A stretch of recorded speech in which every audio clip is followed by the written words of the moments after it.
As a Mac user, a Mac lover, and a Mac developer, I just wanted to make a brief video about the problems I see on the macOS App Store.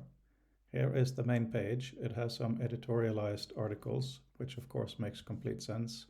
A bit on Microsoft, updates for Big Sur, teaching, extensions, and so on. Absolutely fine. Lots of interesting things to find here. But let's say that you're interested in finding our word processor, Author, for instance.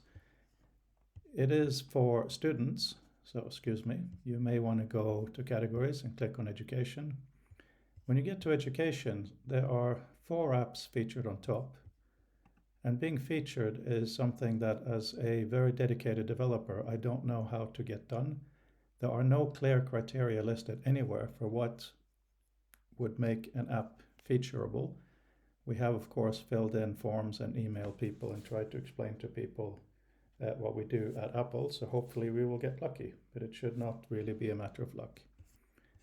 In this category of education, there is no breakdown between university and younger people, nursery, children. There's also no breakdown of different types of tools, such as for experiments or reading and writing, like we do. There is no difference between the different fields, humanities, computer science, and so on.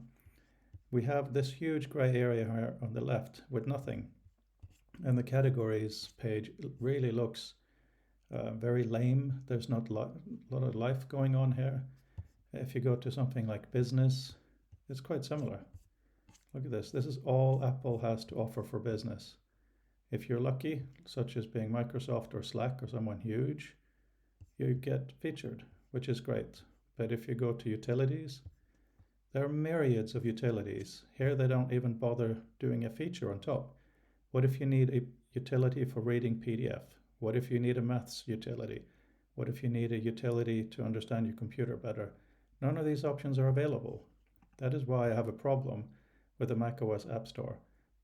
People go to the App Store because they expect the software to be safe. And of course I support that, that's great, but it's not very findable.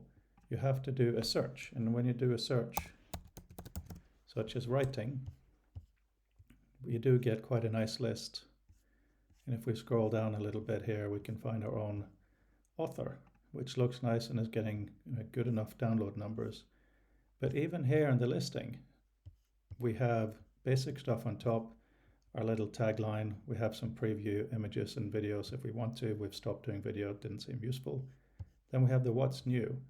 The actual description of what it is tiny, and it's underneath the images. So for a user going through all these writing applications, there isn't that much to go on. Of course, you have editor's choice, and Ulysses is a great piece of software, so they deserve it. But it is very editorialized, and it's very difficult for us other developers to understand how to fit into the ecosystem. We have our PDF reader is doing well, and it shows here on quite high up, and it's number 98 in utilities. It's of course very nice for us to have it be there, and we have almost 1,000 downloads a month, but I cannot really see why that happened, and there's not a lot of information here for users other than minimalist, which is what users seem to like anyway. Thank you for watching. Thank you for listening. I hope that Apple will open up the opportunities for the App Store to really allow for an interactive experience to go through all the fantastic applications available on the Mac and not leave it as simple and as barren as we have now.